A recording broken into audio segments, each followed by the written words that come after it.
yang disampaikan Ibu Salin kayaknya banyak yang kena deh. Yes, berarti semua Ya, diberkati. banyak yang kena, berarti Amin. khotbah sukses ya Bu.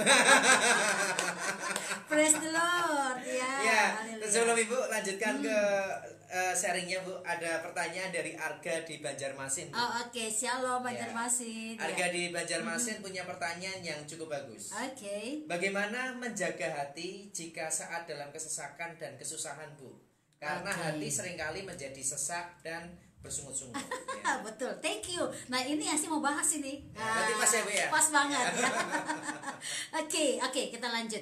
Jadi kita lagi bicara tentang bagaimana jaga hati, dan pertanyaan dari saudara kita di Banjarmasin, saya rasa semua mungkin juga butuh jawaban yang sama. Ya, bagaimana caranya mau bersabar di tengah-tengah situasi yang tidak mungkin bersabar begitu. Ya, nah ini saya mau bahas ini. Penguasaan diri. Tadi kita bahas tentang bagaimana sabar dan menguasai diri ya. Nah, orang yang menguasai diri dikatakan seperti orang yang merebut kota. Ini luar biasa. Nah, jadi kalau kita mau bisa lihat hati kita ini aman-aman saja, tadi kita belajar sabar, yang kedua kita menguasai diri. Nah, penguasaan diri ini ya berkaitan dengan situasi dan kondisi tadi ya. Bagaimana caranya kita bisa bersabar menguasai diri sementara ini masalahnya, wow my goodness, kan begitu. Nah, orang yang menguasai diri dapat membuktikan bahwa dirinya mampu dalam setiap keadaan di sekitarnya untuk dia taklukkan, bahwa meskipun dalam situasi dan kondisi tertekan dan tidak stabil. Nah ini ya, pertanyaannya terjawab sudah. Jadi inilah tujuannya berfungsinya yang namanya penguasaan diri. Bagaimana kita bisa praktekin penguasaan diri kalau semuanya itu baik-baik saja? Ya, contoh. Seorang pelaut kalau dia istilahnya pakai cuma kapal biasa saja di laut, ya, dia akan santai-santai saja. Tapi di dalam kapal itu kan banyak sekali persiapan-persiapan untuk apa tujuannya? Kalau ada badai. Nah, semua difungsikan itu kalau ada badai. Setelah ada badai baru dia akan keluarkan semua pelampung-pelampung dan segala macam hal, dan semua hal yang namanya ilmunya dia keluarkan. Nah, kita berdoa supaya ada Tuhan, aku dikasih roh untuk menguasai diri. Bagaimana kita bisa lulus di sini? Penguasaan diri terjadi kalau ada badai persoalan. Jadi penguasaan diri ini tentu berkaitan dengan situasi dan kondisi. Saat memang tidak bisa stabil atau enggak enak sekalipun, disitulah berfungsi yang namanya penguasaan diri, saudara. Jadi saya percaya kalau saudara dalam situasi yang mungkin saudara tadi pertanyakan tadi ya, bagaimana bisa dan saudara praktekkan ini, maka saya percaya yes, engkau berhasil punya roh yang namanya penguasaan diri. Nah itu kemenangan kita. Nah yang berikut saya akan bahas penguasaan diri ini berkaitan juga dengan apa? Upaya untuk menahan keinginan. Nah, tadi situasi ini kan pasti memaksa kita untuk emosi, memaksa kita untuk apa? Tidak bisa menahan setiap detik nafas kita, dalam arti untuk membalas sesuatu yang kita rasa juga nggak enak. Tapi disinilah penguasaan diri itu berfungsi. Ya saudara, haleluya. Upaya untuk menahan keinginan. Penguasaan diri berkaitan juga dengan upaya menahan keinginan. Ya tentu kata orang begini, menguasai diri itu lebih sukar daripada menjinakkan binatang buas. Kata orang, saudara ya. Tetapi orang yang menguasai diri mengetahui batas kemampuan dan kelemahan lawan ya, dan juga dirinya sendiri, sehingga ia bertindak pada waktu yang tepat. Nah inilah saudara, inilah tujuan penguasaan diri itu jadi nyata. Jadi di saat saudara ingin membalas sesuatu, nggak bisa menahan diri saudara, disitulah engkau menaklukkan. Makanya perlu praktekkan sabar, tenang. Tadi kita bahas di atas ya, apa arti dari kata sabar tersebut. Kita bisa menguasai diri dengan ketenangan. Jadi itu, saudara perkatakan berkat, speak bless. Waktu saudara nggak bisa menguasai diri, belajarlah memperkatakan berkat, speak bless. Ya, dan itu yang membuat saudara akhirnya berkemenangan dalam segala hal. Jadi orang yang bisa menguasai diri di saat situasi yang pelit gitu ya, situasi yang sangat sulit, saudara menahan keinginan saudara untuk marah atau emosi, maka saudara sudah bisa mempraktekkan penguasaan diri. Karena itu terjadi di waktu justru saat saudara dihadapkan dengan hal yang tidak mengenakan, maka saudara mempraktekannya, maka saudara sudah jadi orang yang berhasil dengan karakter menguasai diri. Nah, kata sabar ini ya kita harus bisa menggunakan untuk menghadapi apa? Kita harus sabar terhadap apa? Yang pertama, tantangan hidup ini semakin hari kayaknya semakin bertambah-tambah. Tantangan hidup ini sepertinya pagi, siang, malam ada aja. Nah, disinilah kita belajar untuk apa? Bersabar terhadap tantangan hidup. Soal penghidupan, soal makan, minum, pakai, dan segala macam, uang sekolah anak, dan mungkin ini itu kebutuhan yang lain-lain. Kita belajar sabar. Sabar untuk bisa menghadapi tantangan kehidupan ini, ya. Nah, yang kedua, sabar. Kita harus sabar terhadap jawaban-jawaban doa yang mungkin juga Tuhan belum menjawab. Mungkin saudara sudah berdoa bertahun-tahun, cukup lama, jawaban doa yang kau nantikan tapi belum. Tapi saya katakan sekali lagi, orang yang bersabar menanti-nantikan Tuhan itu mendapat kekuatan yang baru. Mungkin doa belum dijawab, tapi karena engkau menantikan Tuhan, kekuatan yang baru engkau peroleh. Kita lihat saudara, Yesaya pasal 40 ya. Kita baca sebentar ayat ini. Dan saya percaya saudara akan dikuatkan terus melalui firman Tuhan.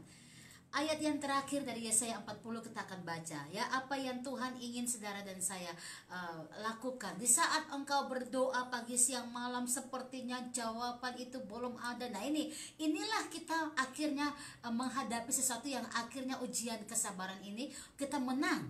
Karena kita bersabar, kita tenang, dan kita bisa melihat bahwa kemenangan itu di pihak kita. Oke, Yesaya 40 silakan dibaca. Haleluya.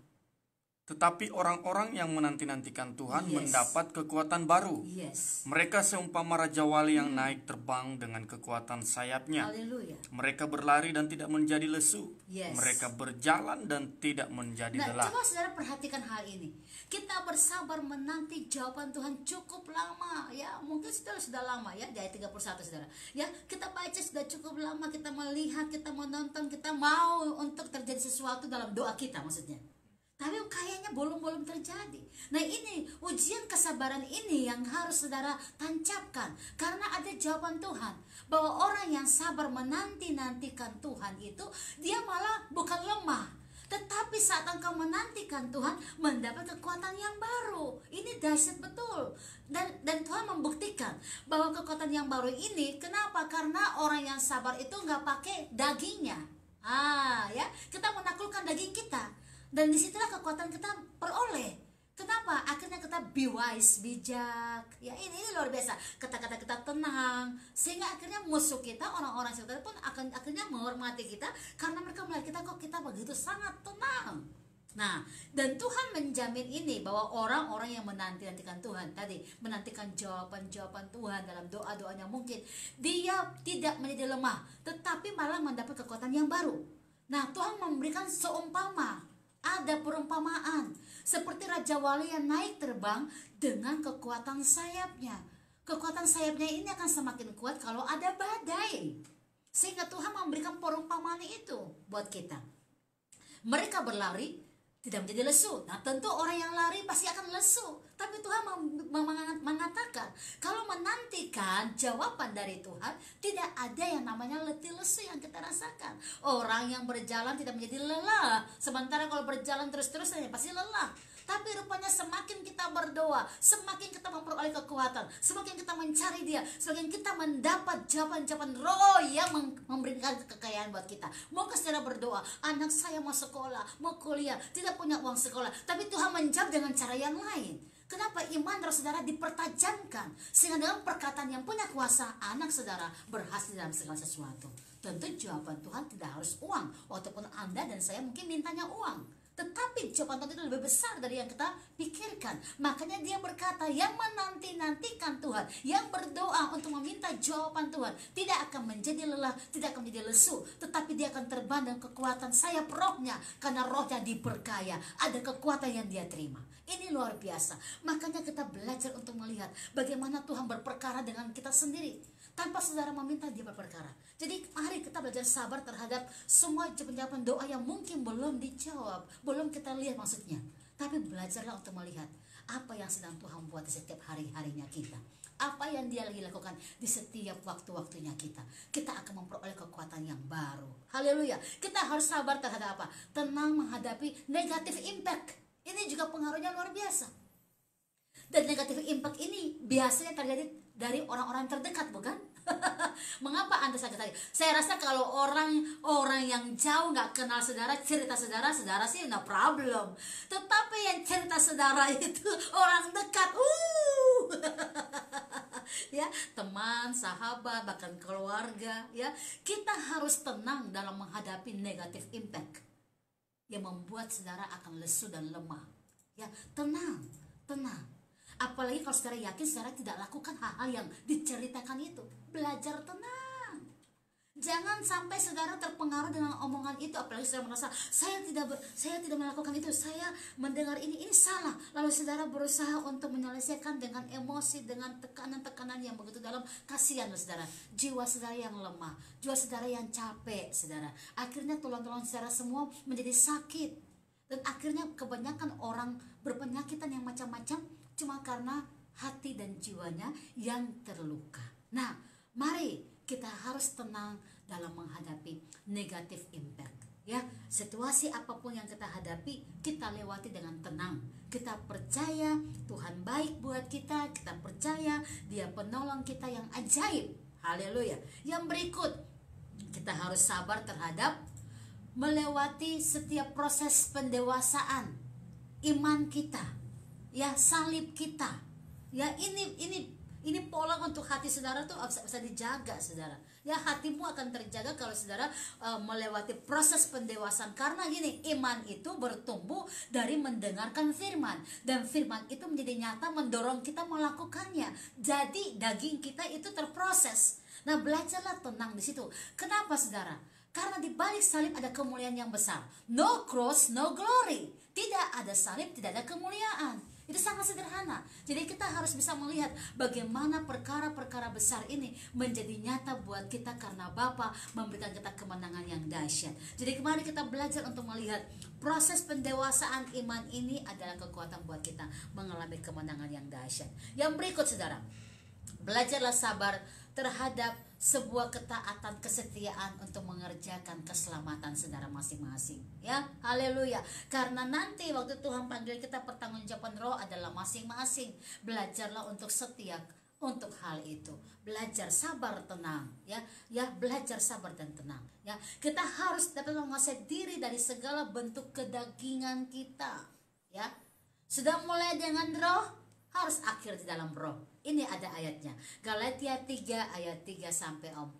Kalau saudara mau hatimu terjaga dengan sangat baik, semampu-mampunya engkau menjaganya, ingat, aku udah mulai dengan roh, aku harus akhiri dengan roh. Itu kemenangan saudara. Kenapa? Di dalam perjuangan itu ada kesabaran yang saudara lakukan. Haleluya. Galatia 3 ayat 3 dan 4. Demikianlah firman Tuhan.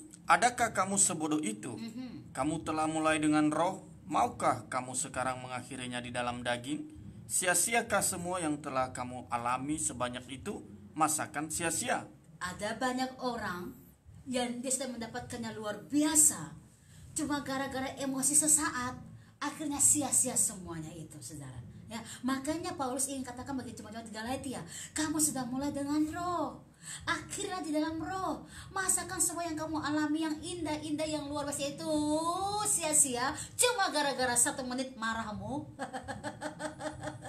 Ya, kalau saudara marah malah jadi pesta di dalam rumah, semua barang-barang dilempar-lempar. Nah, ini bahaya, saudara, ya. Jadi kita belajar menguasai diri. Sudah mulai dengan roh, minta sama Tuhan, berikan aku kekuatan untuk menghadapi semua. Minta Roh Kudus bantu saudara dalam setiap kelemahan saudara. Nah, yang berikut yang terakhir, apa hasil dari kesabaran dan atau penguasaan diri? Hasilnya apa? Kalau kita sudah bisa sampai di detik ini, maka hatimu akan aman. Ya, orang yang lemah lembut, ya, bisa melihat kemenangan nyata dalam kehidupannya dia. Ada roh yang mengalir buat dia. Jaga hati. Kalau saudara bisa jaga hati dengan kesabaran dan penguasaan diri, saudara punya karakter akan terbentuk double porsi. Ada roh kelemah lembutan. Luar biasa. Siapa contohnya? Musa. Cuma dia satu-satunya tokoh Alkitab yang Tuhan berkata dia punya roh kelemah lembutan. Mengapa bisa Tuhan bilang dia begitu? Karena dia dihadapkan untuk ujian kesabaran yang paling dalam dengan orang-orang yang berontak terus. Orang-orang yang tidak mau melihat ya, dan bersyukur apa yang baik. Semua mereka selalu reject, tidak mau mengikuti Musa. Tapi Musa belajar menguasai dirinya, menahan hatinya, menjaga hati dengan segala kewaspadaan. Makanya dia dikasih bonus hidup yang penuh dengan sukacita, ada roh kelembutan. Yang berikut, kesabaran dan penguasaan diri akan membuat iman kita kokoh dan kuat, luar biasa. Seperti siapa? Bapak kita Abraham. Semakin umurnya bertambah, semakin dia percaya akan janji Tuhan. Sekalipun tidak ada dasar untuk percaya, itu fakta firman Tuhan. Tapi dia percaya juga, karena dia tahu Allah berjanji pasti menggenapi. Dahsyat, ya. Jadi ujian dari kesabaran dan penguasaan diri sehingga hatimu terjaga ini berkatnya juga double porsi juga. Bukan kita hanya bersabar dan hati kita tenang, tetapi ini ada berkat roh kelemah lembutan, ada iman yang kokoh, yang teguh, dan yang ketiga ada kesabaran untuk melihat semua mujizat Tuhan terjadi di setiap aspek hidup kita. Siapa saudara? Yosua dan Kaleb selalu mengalami mujizat Tuhan karena mereka menolak negatif impact. Musa suruh 12 pengintai pergi melihat apakah ada kehidupan di tanah yang dijanjikan itu. Dan 10 orang datang dengan memberi ketahuan betul apa yang di mata lihat. Mata lihat bahwa di sana orang-orang enak, orang-orang besar. Gak mungkin kita bisa menyerang mereka. Tetapi Kaleb dan Yosua menolak semua negatif impact. Mereka memberikan positif impact. Mereka beri jawaban buat Musa, memang betul di sana ada orang-orang besar, tapi jika Allah di pihak kita, siapa yang akan melawan kita? Bukan kita akan menang? Nah ini saudara, makanya Yosua dan Kaleb setiap waktu melihat pembelaan Tuhan melalui mujizatnya, karena mereka selalu memperkatakan hal yang positif. Haleluya. God bless. Kita akan lanjut setelah ini. Haleluya.